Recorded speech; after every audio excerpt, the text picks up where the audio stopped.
Mans vārds ir Ēriks Niedra. Esmu raidījuma cikla Latvija Ulmaņlaiki vadītājs. Šis ir raidījums par mums, par mūsu saknēm, mūsu vēsturi, mūsu valsti. Par to, kā mēs dzīvojām un sasniedzām iecerēto. Par mūsu priekiem un bēdām, par mūsu veiksmēm un kļūmēm. Par tiem, ko mēs mīlējām un par to, kā mēs mīlējām. Šis ir raidījums par Latviju. Šis ir raidījums par cilvēkiem šeit, Latvijā. 5. sērija. 1924. 25. gads. Ļeņins dodas Viņsaulē, Andrievs Niedra tiesas priekšā, dīvaini jautājumi Latvijas olimpiešiem, komunistu dumpis Igaunijā, amerikāņu klabina Pazoles, latviešu grāvs Miķelis Amālijas dēls. Miris Vladimirs Iļičs Ļeņins, neapstrīdams Krievijas komunistu vadonis. Apveltīts ar asu politisko intuīciju, viņš ir pielāgojis Marksa mācību Krievijas apstākļiem un ar savu vispirms nežēlīgo un tad stipro gribu radījis padomju valsti. Amerikāņu žurnālists Rīts raksta: tas ir dīvains tautas vadonis, kura vadonība balstos tikai un vienīgi intelektā, neizskatīgs, neizteiksmīgs, bez spilgtām rakstura īpatnībām. Amerikāņa Freda Astēra ceļš izrādās zvaigznēm kaisīts. No pusbadā dzīvojoša ceļojošas vodeviļas trupas aktierīša līdz Brodvejas un Holivudas zvaigznes statusam viņš burtiski aizdejo, izmantodams vienu dejas mākslas elementu – pazoļu klaudzināšanu pret grīdu. Freda radītās dejas nosaukums – Steps. 1. decembrī 5 no rīta Tallinā sākas asiņainas komunistu pučs. 300 bruņotu pučistu, no kuriem trešā daļa speciāli apmācīti ir nelegāli ieradusies no padomju Krievijas, uzbrūk strateģiskiem objektiem. Galvenā pučistu cerība ir likt uz to, ka pret buržuju varu sacelsies arī strādnieki. Taču tiem padomju vara ir pie kājas. Jau 9 no rīta apvērsums pamatā ir likvidēts. Kara tiesa piespriež 120 nāves sodu. Ziemas sporta cienītāji ir neapmierināti. Tiem, kas sporto vasarā, olimpiskās spēles ir, tiem, kas ziemā nav.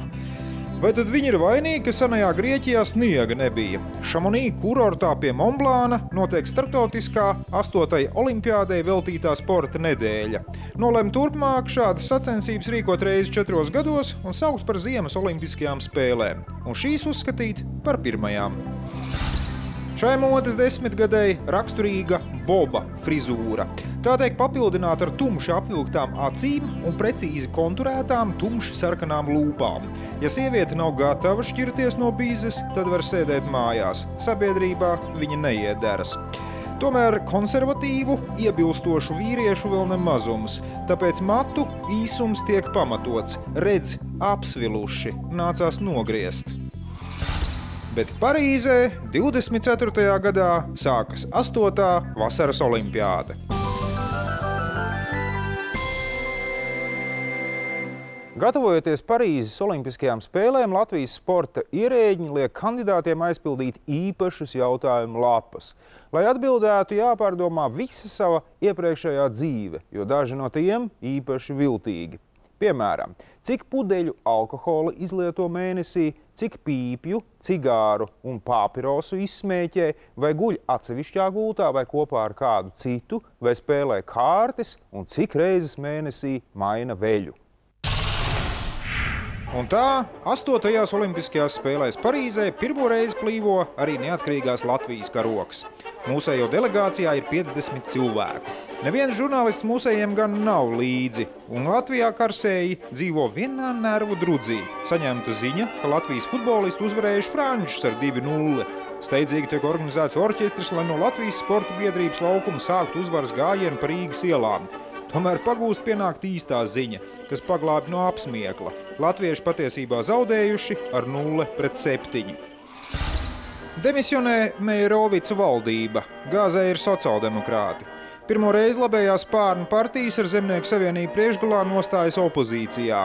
Jauno valdību sastāda Voldemārs Zāmuels, kurš nav pat Saeimas deputāts. Lai gan gāzuši veco, jaunajā valdībā socdemi taktisku apsvērumu dēļ nepiedalās. Kaut gan faktiski paši to vien ir sastādījuši. Jau pirms pāris gadiem ierosināts celt atbrīvošanas cīņās kritušiem karavīriem Rīgas centrā piemiņu stabu. Vēlāk tas figurē ar nosaukumu Uzvaras piemineklis, vēl vēlāk Brīvības piemineklis. Šogad tiek izsludināta sacensība. Godalgotie pieminekļu projekti tiek izstādīti ārlietu ministrijā. Īsti veiksmīgs nav neviens, tāpēc pirmo godalgu nepiešķir, apvieno ar otro, sadala divās līdzīgās daļās un iedod Martai Liepiņai Skulmei un Kārlim Zālem. Pirmais tālruņa zvans Latvijā atskan 1877. gadā laikraksta Rīgaša Zeitung redakcijā. Līdz pasaules karam Latvijā izveidojas tiem laikiem moderns telefonu tīkls. Karš to praktiski iznīcina. Šogad sākas strauja telefonu tīklu paplašināšana. Paredzēts, ka līdz 30. gadam telefonu centrāļa darbība pārklās visu Latviju. Noslēgt vienošanās starp Latvijas un Francijas kara ministrijām. Mūsu kara flote saņems būtisku papildinājumu. Divas Francijā būvētas zemūdenes, Ronis un Spīdola. Pagaidām vēl latvieši lido ar citu konstruētām lidmašīnām. Starptautiskās sacensībās Buenos Airesā lidotājs Balodis paceļas 6458 metrus virs jūras līmeņa. Iepriekšējais franču pasaules rekords ir pārspēts turpat vai par puskilometru. Šis ir Latvijas etnogrāfiskā brīvdabas muzeja dibināšanas gads. Sākas darbi. Dažus gadus vēlāk, pēc izglītības ministra Raiņa pieprasījuma, muzejs saņems kārotos 70 hektārus zemes Juglas ezera krastā. Sadalīs tos 4 apgabalos – Vidzeme, Latgale, Kurzeme un Zemgale – un uzstādīs pašu pirmo senceltni – Rizgu riju no Vestienas. Latvijas preses karalis, miljonārs Antons Benjamiņš ar kundzi Emīliju, vislielākā dienas laikraksta jaunākās ziņas izdevēji, uzsāk jauna, ilustrēta žurnāla Atpūta izdošanu. Arī šeit viņiem fantastiski veicas. Itin drīz Atpūta kļūst par vispopulārāko žurnālu Latvijā.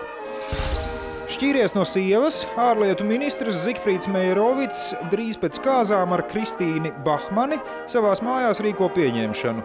Jaunajam avīzes Latvis redaktoram Oļģertam Liepiņam tā ir pirmā reize, kad viņš nokļūst tāda līmeņa saviesīgā vakarā.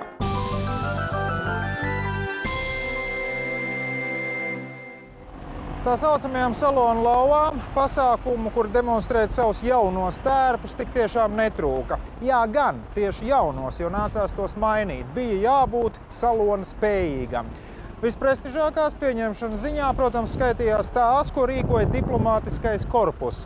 Rīga, Baltijas ģeogrāfiskais, līdz ar to diplomātiskais centrs, un ārvalstu vēstniecību te atliku likām. Sāksim ar ārlietu ministru. Meierovics pāris dzīvoja šajā skaistajā Valdemāra ielas namā. Un pieņemšanām citu vietu, protams, nelūkoja. Tolaik namām 13. numurs, taču 36. gadā maiņticīgā Muntera kundze panāca tā pārnumerāciju uz 11A. Un tagad velnu duciju šajā ielā neatradīsiet. Iekšpusē viesus sagaidīja pie zāles durvīm. Ministrs tērpies tējas uzvalkā, svītrainas bikses, melni svārki, ko iemargoja zīda lentes. Ministra kundze pelēkā tērpā garām piedurknēm, ap pleciem balts, tamborēts lakats. Lavakar, lavakar, pāris pieklājības frāzes, lūdzu tālāk. Zālē klavieres, pie tām operas mākslinieks Ādolfs Kaktiņš. Sulaiņi iznēsā vīnu, sarunas, nesteidzīga domu apmaiņa. Tie, kas vēlas klusāku stūrīti, var patvērties tā saucamajā kamīnzālē. Ārvalstu vēstnieku ieražas dažādas viesību rīkošanā. Ja Lielbritānijas sūtnis Vons un Francijas Kastijons aprobežojās vien ar šauru ielūdzamo personu loku, tad pārējiem sirdis krietni vien plašākas. Pie vāciešu Kestera allaž cilvēku 100, ļoti daudz inteliģences, ļoti brīva gaisotne. Īpašais dzēriens Minhenes alus. To glāzēs pildīt tieši no muciņas. Padomju Savienības sūtnis ar alaus centās būt smalks. Ievēroja rietumu vecmodīgās un novecojošās tradīcijas, bet, pateicoties savai viesmīlībai un elegancei, viesības galu galā izdevās tīri sirsnīgas.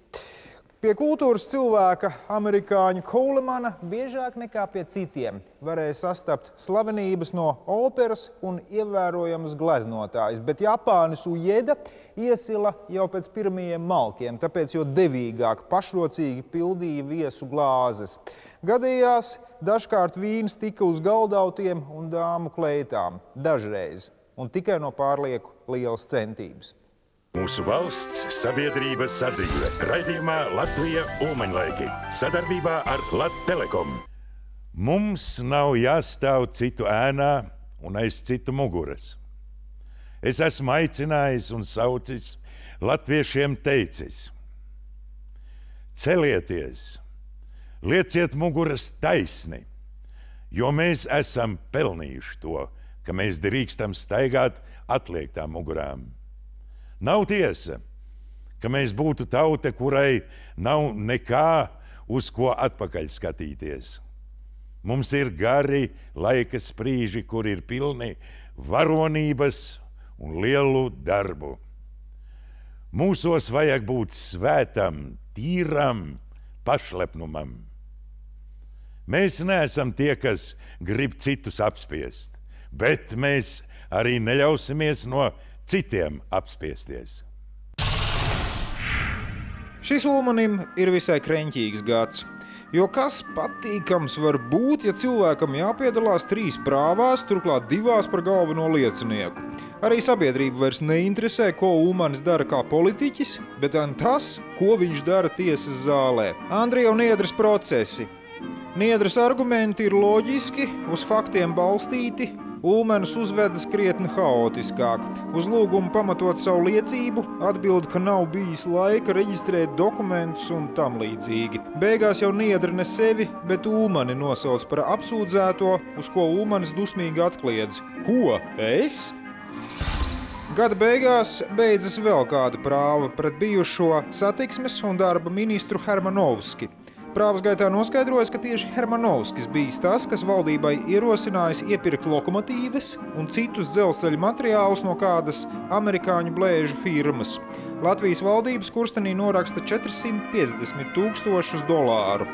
Prokurors pieprasa apsūdzētajiem cietumsodu, aizstāvis apgalvo, ka atbildīga ir visa valdība ar Ulmani priekšgalā. Hermanovskim piespriež pusgadu cietuma un atmaksāt $450 000. Vai naudiņu no Hermanovska izdevies piedzīt, par to vēsture klusē. Tautas nodevēja Andreja un Niedras prāva. Šī prāva bija nepieciešama jaunajai neatkarīgai Latvijai, tāpēc, ka Niedra bija simbols tātad naidīgajiem spēkiem 19. gadā, sadarbojies ar Bermontu, Latvijas neatkarības nodevējs.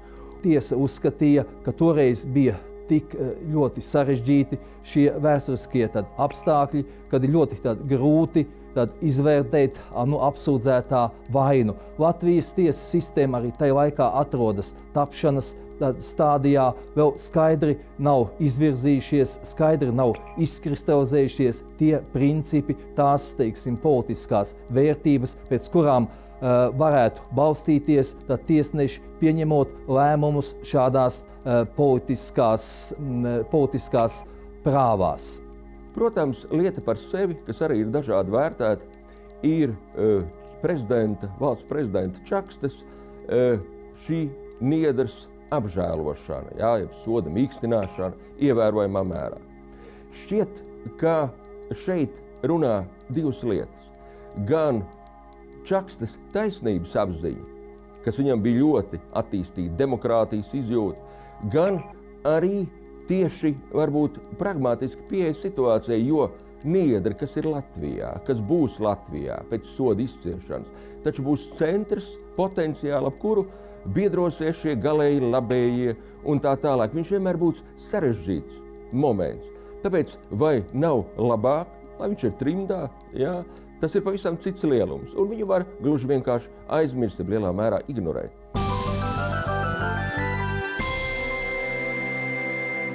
Gadsimta sākumā Valmierā nodibinās Šanas biedrība, kurā darbojas daudz kultūras darbinieki. Par biedrības biedru var kļūt katrs, kuram kāda darīšana ar izskaņu Šana. Par biedrības nemainīgo virsaiti kļūst Kārlis Konrāds, tipogrāfijas tehniskais vadītājs. Jokošanās, apcelšanās un āzēšanās ir liela, jo Virsaiti, kā grāfu Miķeli Amālijas dēlu Vanagu, pazīst teju vai visa Latvija. Par grāfu Miķels sevi iecēlis patriotisku jūtu vadīts, jo, ja reiz Latvijas karafloti var vadīt vācietis grāfs Keiserlings, tad latviešiem bez savu grāfa neiztikt. Pat ļoti populārs ir cirks, reti kura izrāde nav izpārdota, kur nu vēl tad, kad viesojas slavenais dresētājs Anatolijs Durovs ar saviem mazajiem brāļiem. Latvija ir agrāra valsts, kur vairāk nekā pusi iedzīvotāju strādā lauksaimniecībā. Šogad pieaug līnu eksports, tos visvairāk audzē Latgalē. Latvijā ražo augstas kvalitātes sviestu, un šobrīd to jau iepērk tādās valstīs kā Vācija, Dānija, Anglija, Austrija, Holande un Polija. Žurnālā Atpūta publicēta saruna ar kādu valsts vīru. Valsts vīrs tas ir vīriešu cilvēks, kas dzīvo valstī un ir precējies. Pēc iespējas lielāks augumā, jo tādam politiskais horizonts ir vieglāk pārredzams. Viņam jautā, ko jūs varat sacīt par žūpības apkarošanas likumu? Kurš no tā vispirms bankrotēs? Atbilde. Stikla fabrikanti. Ja jau atļaus dzert tikai līdz 10 vakarā, kas tik agrā laikā daudzīs pudeles? Par atašeju Latvijas sūtniecībā Parīzē ieceļ jauniņo Artūru Stegmani. Nepieredzējušā jaunekļa lēticības dēļ Latvijas ārlietu ministrija par matu tiesu izvairās no iekļūšanas skandālā. Kas tad īsti noticis?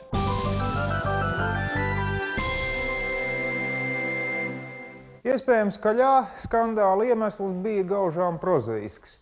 Varbūt darboņi ārlietu ministrijā gribēja ietaupīt, varbūt viņiem vienkārši nebija naudas, bet civilizēta, vispār pieņemta diplomātisko kurjeru sistēma pastāvēja tikai ar Latvijas sūtniecību Maskavā. Pārējos gadījumos ar pārējām valstīm rīkojās tā.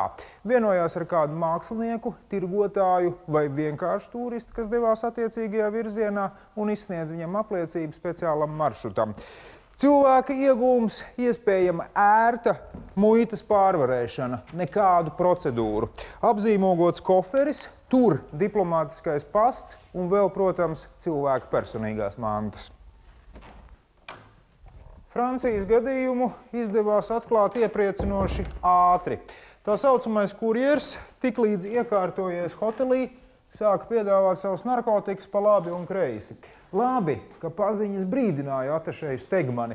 Viņš ieradās hotelī, ar administrācijas atļauju iekļuva numurā un uzmeklēja koferi. Neizpakots ar visu pastu un, protams, visām narkotikām, tas bija pastumts zem gultas. Nāca gaismā arī iesaistīto personu ķēdīte.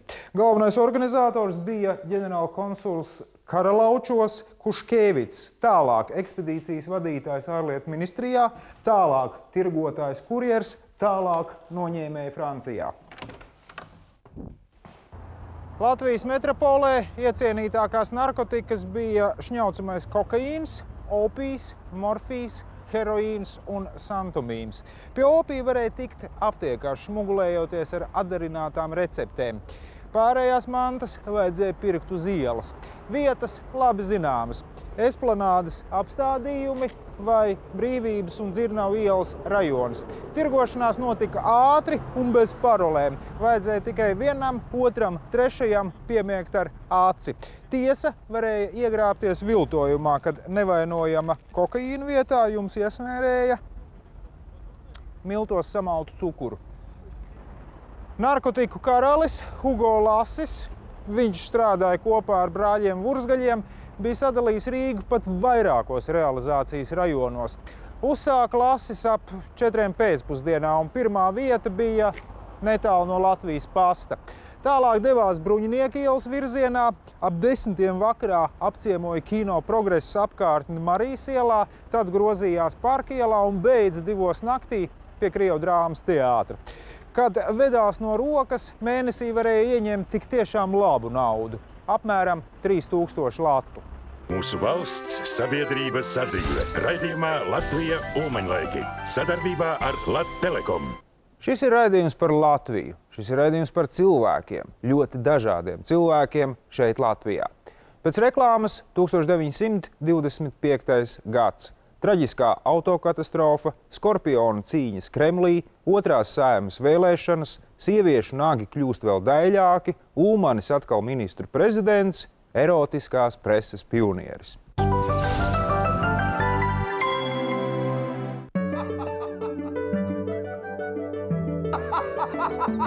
Smieties!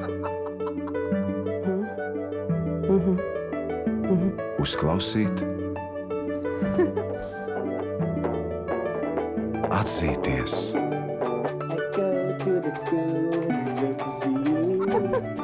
pasmaidīt.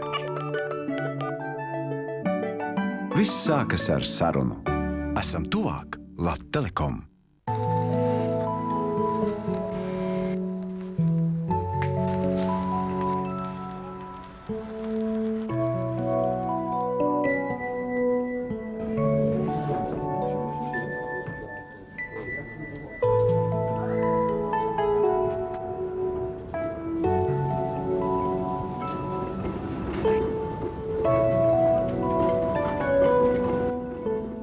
Mūsu enerģija jūsu labklājībai. Turpinām par 1925. gadu. Traģiskā autokatastrofa, Skorpionu cīņas Kremlī, otrās Saeimas vēlēšanas, sieviešu nagi kļūst vēl daļāki, Ulmanis atkal ministru prezidents, tu no pērtiķa, es no dieva. Eiropieši var ļauties mierīgākai dzīvei. Tiek parakstīts Locarno līgums. Anglija un Itālija garantē Vācijas robežu ar Franciju un Beļģiju. Savukārt Francija garantē Vācijas apņēmību necensties mainīt savus austrumu robežas citādi, kā vien mierīgiem līdzekļiem. Locarno līgumos gan slēpjas divi zemūdens akmeņi. Versaļas līgums nav spēkā, ja Vācija negrib ratificēt tā punktus, un Vācijas austrumu robežas zaudē noteiktību. Kurš ieņems Ļeņina vietu pēc viņa nāves? Padomju Savienībā spēcīgākais un populārākais ir iedomīgais Trotskis, taču viņam pietrūkst Staļina asās politiskās izjūtas, taktiķa spēju. Staļins savā pusē dabū politbiroja vairākumu un Trotski atbrīvo no kara komisāra amata. Tas ir Trotska beigu sākums. Bet kas ir pats Staļins? Partijas visizcilākā viduvējība, saka Trotskis. Šogad Parīzē notiek starptautiskā modernās dekoratīvās un industriālās mākslas izstāde. Šeit konceptuāli izkristalizējas arhitektūras un dekoratīvās mākslas stils, ko nosauc par Art Deco. Tas simbolizē pārticību un modernizāciju. Parādās gekofons. Tas pats rādio vien ir, tikai konstruēta taure skaņas pastiprināšanai. Līdz pat 20. gadu vidum dāmas cenšas izvairīties no saules stariem, un dzejnieki apdzejo viņu balto samtaino ādu. Tagad tāds siltumnīcas vārais zieds aiziet nebūtībā. Tiek atklāts, ka sauļošanās saprāta robežās ir ne tikai veselīga, bet zeltainais iedegums ir arī ļoti erotisks. Šis ir gads, kad parādās krāsainu nagu laka, un dāmas piepieši pamana, cik gan dabiskas krāsas nagi ir necili. Vispārējām iespējām ir jāprovocē. Vaigu sārtums tiek lietots kā apaļi plankumi, uzacis tiek nežēlīgi izplūkātas un iezīmētas kā melnas lejupslīdošas līnijas. Blondīnas dod priekšroku zaļam un zilam acu ēnojumam, brunetes brūnam un melnīgam. Vispopulārākais pasaules kinokomēdiju aktieris Čārlijs Čaplins, kas nesaraujām saaudzes ar savu mazā cilvēciņu tēlu, laiž klajā vienu no savām slavenākajām filmām – Zelta drudzis. Pirmizrāde arī diženajai Eizenšteina filmai Bruņukuģis Paķomkins. Kā Ņūtonam atklāsmi deva ābols, tā Eizenšteinam ķiršu kauliņi. Viena no pasaules kino dramatiskākajām ainām, cilvēku apšaušanu uz Odesas kāpnēm, režisoram esot ienākus prātā, kad viņš ieraudzījis, kā no nejauša apgāsta šķīvīša pa kāpnēm noripo ķiršu kauliņi. Latviešu nu dien nav naski, augļu un ogu pārstrādāšanā tik patīkamā baudvielā kā vīns. Profesors Zariņš aicina šo kļūdu labot. Viņš arī pamāca, kā labs vīns gatavojams, kad zūd skarbās jaunvīna īpašības, attīstās buķets un vīns iegūst patīkamu, noapaļotu garšu.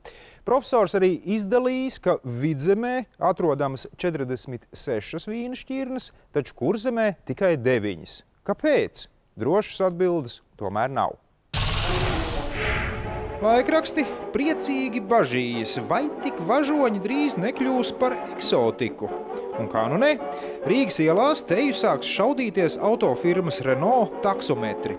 Bet tagad reklāmas brauciens. Gaļa taksī iesēdināti vairāk ministri un augstskolu profesori. Tiem seko 15 mašīnas ar avīžniekiem.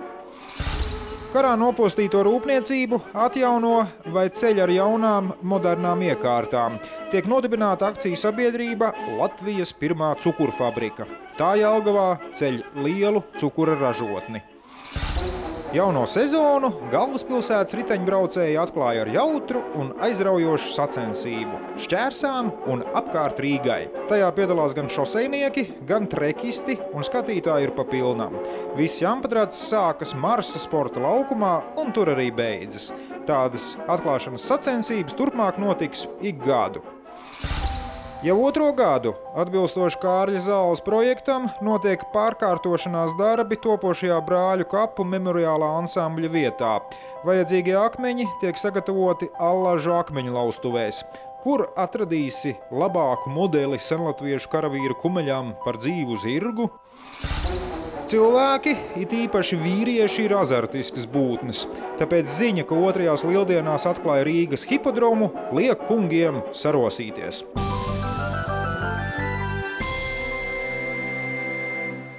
Hipodromu izvietoja 8,7 hektārus lielā laukumā Antonijas ielas galā. Lieliski aprīkots, skatītāju tribīnes ar 600 sēdvietām, bet parasti jau sanāca vairāk, dažā svētdienā pat 6000. Zirgiem vasaras un ziemas staļļi, tajos 50 vietas. Un skrejceļš 7 metrus plats un aprīkots ar elektrisko gaismas līniju. Sacensību gads dalījās 3 sezonās – pavasara, rudens un ziemas. Katra sezona vairākos mītingos, 4 sacensību dienās. Darbdienās rikšošana sākās 3 pēc pusdienas, bet svētdienās mazliet agrāk, 13:30. Hipodroma atklāšanas reizē par izsludināto balvu 2000 latu sacentās ātrākie zirgi 3 hītos, atkārtotajos skrējienos. Un ātrākā bija būvuzņēmēja Liepiņa ķēve Lāšīt, braucējs Gotardī. Ātrāko laiku, ja nemaldos, viņi uzrādīja 2. hītā – 2 minūtes 24 sekundes. Tik tālu statistika. Taču hipodroma magnēts, būtība un azarta katalizators nenoliedzami bija, jā gan, totalizators – derību slēgšana. Darbojās 20 kases. Minimālā biļešu cena 3 lati. Piedalās visi, kas vēlas, izņemot nepilngadīgos skolēnus. Derības dažādas, to apliecina arī nosaukumi. Vienkāršās, divkāršās, itāļu, pāru, trīskāršās. Princips šāds. Vienkāršajās kasēs pieņēma iemaksas uz 1. vietu un izmaksāja laimestu par 1. finišējušo zirgu. Tālāk. Divkāršajās kasēs iemaksas uz 2. vietu un izmaksa tika zirgiem, kas finišēja kā 1. un 2. Itāļu kases iemaksas tikai uz 2. vietu un laimests tāpat tikai par 2. finišējušo zirgu.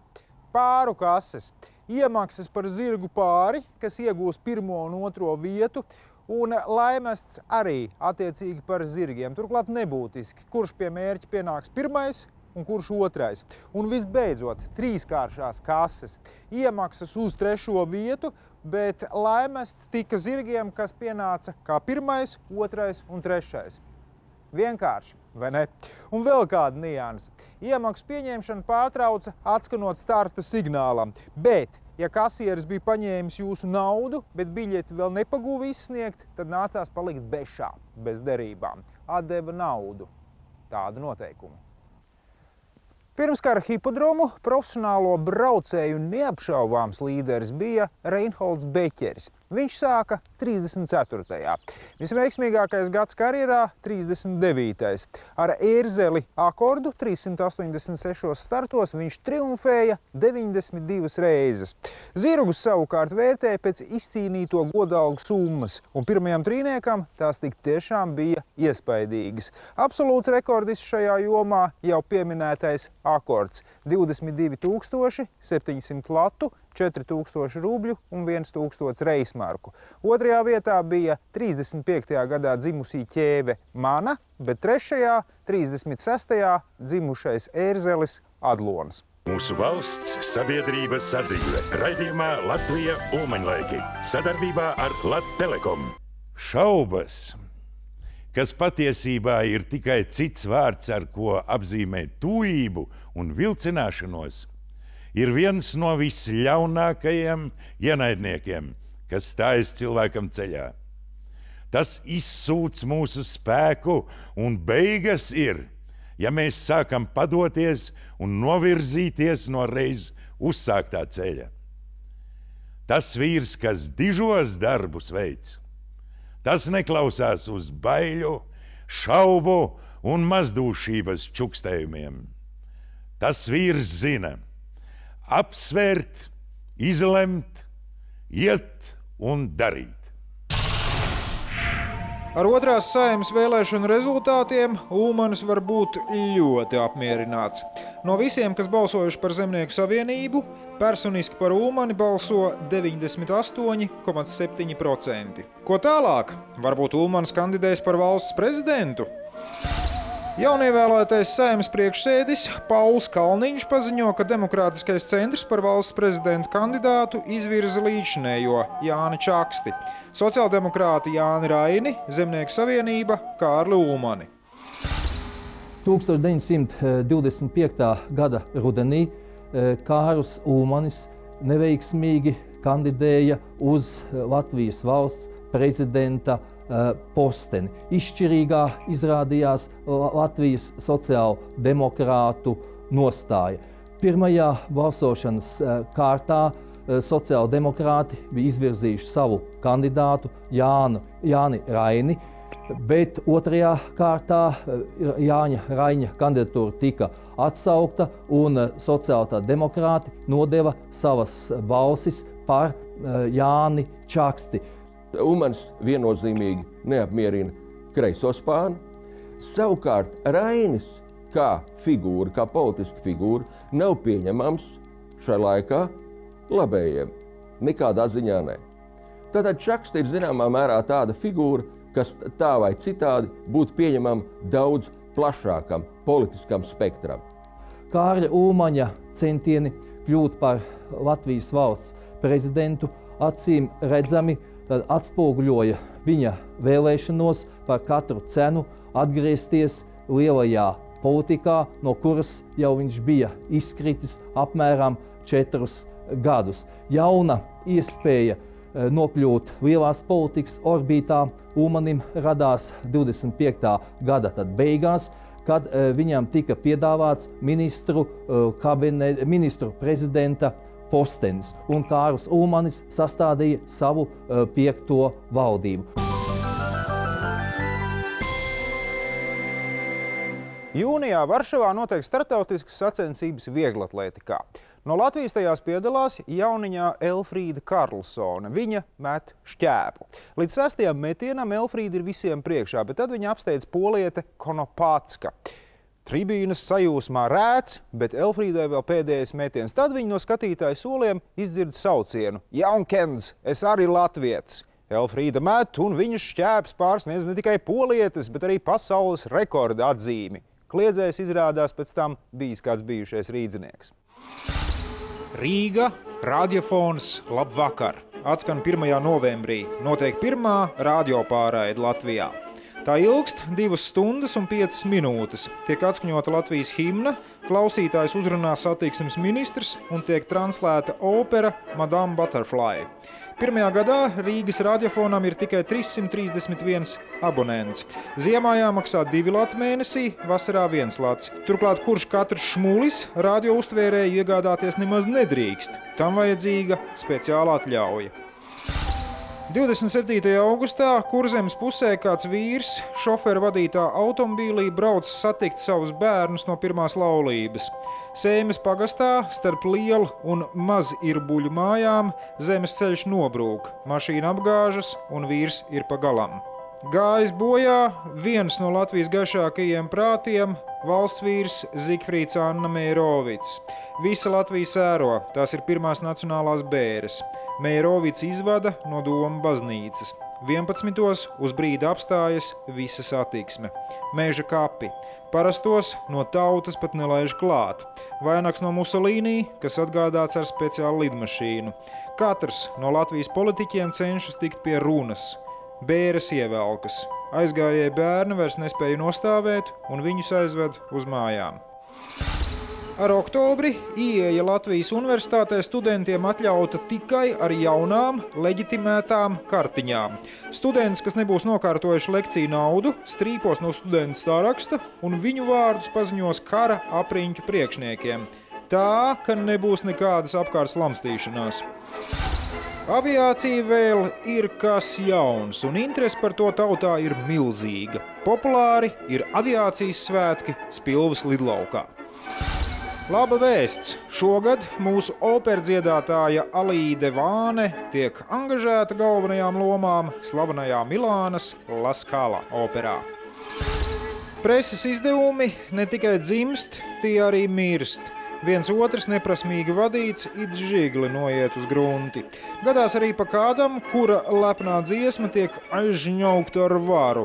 Tā šogad, izmantojot kā iegānstu kādu vaļīgāku anekdoti, Rīgas apgabaltiesa aizliedz izdot mūsu erotiskās preses pionieri žurnālu Sensācija. Centīgi un izdomas bagāti cilvēki, protams, lūkoja pēc brīvas nišas Latvijas informācijas telpā. Un kāpēc, lai tā nebūtu erotika, lai gan erotiku lasītājiem nācās piedomāt pašam? Principā tādi nevainīgi žurnālīši, meitenes, apakšveļa, fantāzijas, dozēts kailums Krūšu rajonā un tādā garā. Vai ienesīgi? Nē, protams. Nepastāvīgs un nedrošs bizness. Ja vāka meitene neiepatikās publikai, tad žurnāli vien no kioskiem atgriezās kaudzēm uz redakciju. Sensācija bija pirmā. To sāk izdot 24. gada oktobrī. Žurnāls visam un visiem. Pārsvarā tulkota daļliteratūra, šis tas pašu rakstīts, zīmēts, izvēlēts. Drosmīgi parakstiņi zem zīmējumiem. Es saprotu, kāpēc visi vīrieši tā uz mani nolūkojas. Esmu aizmirsus apģērbties. Vēl bija Artūra Tupiņa no frančiem patapinātais Mīla un flirts. Kārļa Rasiņa izdotais Eros, tam ilustratīvās daļas vadītājs Sigismunds Vidbergs un Aleksandra Grīna rediģētais Vecpuisis. Tam labs moto. Dāmām stingri aizliegts lasīt. Visu šķiru vecpuiši apvienojieties. Sensācijas 3. numuru iekšlietu ministrijas preses un biedrību nodaļa konfiscēja anekdotas dēļ. Mīča iesūdz jaunekli tiesā, ka tas ir viltus solījumiem precēt, laupījis šai nevainību. Kā tas notika? Taujā tiesnesis. Viņš mani piespieda pie sienas, atbild jaunava. Tas nevar būt, sauc tiesnesis. Jūs esat 2 pēdas garāk par apsūdzēto. Gluži pareizi, tiesneša kungs, taču es mazliet pieliecos. Lūk tāda anekdote. Vēlāk gan visus konfiscētos žurnālus atgriez redakcijā atpakaļ tiesa. Attiecīgo lapspusi no visiem numuriem vajadzēja izgriezt. Erotiskos? Nē, labāk teiksim, mazliet vaļīgākos žurnālus varēja nopirkt pie visiem avīžniekiem. Izņēmums Latvijas telegrāfa aģentūras Leta grāmatu galdi, un tie par spīti draiskās periodikas izdevējiem atradās stratēģiski vissvarīgākajās vietās, proti dzelzceļa stacijās. Kioskos, tādās necilās koka būdiņās, tirgoja pārsvarā Pirmā pasaules kara un brīvības cīņu invalīdi, kritušo karavīru atraitnes un viņu piederīgie. Lēpnāki kioski Rīgas ielās parādījās vien 30. gadā. Rīgas Brodvejā, Brīvības un Elizabetes ielu stūrī un šis Aleksandra Birznieka Art Deco stilā projektētais šedevrs Aspazijas bulvārī.